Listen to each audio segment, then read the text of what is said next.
Moment solennel pour les autorités militaires et civiles ce lundi 8 mai dans le jardin de l'école de ville de Dzaoudi l'Abattoir. Un court instant pour se rappeler de la victoire des forces alliées après la capitulation de l'Allemagne nazie.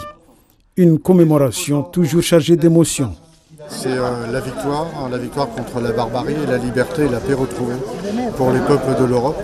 Il nous faut conserver ce souvenir, le rappeler aussi à nos enfants, parce que notre liberté d'aujourd'hui a dépendu de ces combats d'hier.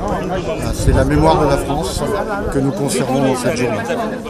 Le préfet Thierry Suquet et le colonel Axel Girard, commandant du détachement de la Légion étrangère de Mayotte, déposent le pot de gerbe en souvenir de ceux qui sont tombés pour la liberté.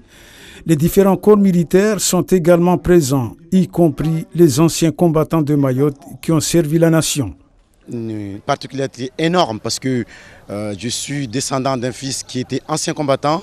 Donc ce qui fait que cette liberté, on le doit aux gens qui ont combattu à cette date qui a mené à notre liberté le 8 mai 1945.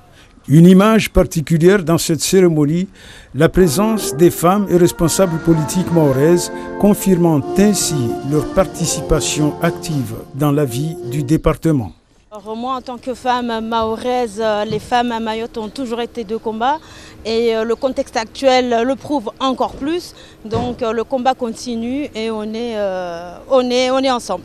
Le conseil départemental c'était important pour nous d'être présents, pour justement montrer notre attachement avec la France. L'actualité nous donne raison parce que nous sommes dans une position où nous nous battons encore pour cette liberté, pour l'amour, pour la France. Dans le calme et la sobriété,